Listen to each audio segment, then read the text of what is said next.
వెంకన్న నా పేరు. ఏం చేస్తుంటారు? వ్యవసాయం పని. 5 ఎకరాలు పత్తి ఒకటే పండిస్తాం.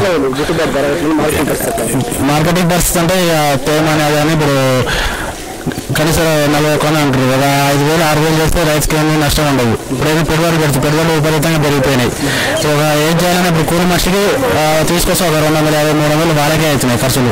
ఈ పెట్టుబడులు వ్యవసాయం అంతా ఉంది. నేనేంటంటే ప్రభుత్వం తీసుకొని మద్దతు ధర ప్రకటించాలి. పత్తికి కానీ బతాయి కానీ దేని కానీ ఒక మద్దతు ధర పంపిస్తే రైతుకి అనేది లాభం అనేది ఉంటుంది. ఇప్పుడు అన్నిటికీ ఖర్చులు ఎక్కువైనాయి.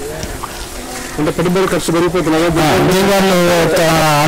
అమ్మిన ప్రాంతం ఉంది. రైతులతో యువత చైతన్యవంతంగా ప్రజాప్రతినిధులు అధికారులు సందర్భాలు తీసుకుపోయారు సార్. తీసుకుని అన్ని గ్రామం వచ్చి చేసుకొని ఎట్లా రైతు ఎట్లా ఉన్నారు ఏం సంగతి అన్ని రాసుకొని చేసుకుంటే మేము సపోర్ట్ చేస్తాం. మీరు పంటలు పండించినప్పుడు వ్యవసాయ అధికారులు సలహా సూచనలు ఏం లేదు సార్. రారు వాళ్ళు ఎప్పుడు వస్తుంటారు, ఎక్కడెక్కడ కలుస్తారు. మా ఊరికి వచ్చి ఎవరికి పరిస్థితి ఎట్లా ఉన్నారు ఎవరు వచ్చి అడిగేటోళ్ళు ఉన్నారు. వ్యవసాయ అధికారులు కానీ అధికారులు కానీ ఎవరు కూడా ఇక్కడ సమస్యలు అంటే అన్ని బాగున్నాయి సార్. కరెంటు వాటర్ ఇవన్నీ మంచిగా ఉన్నాయి.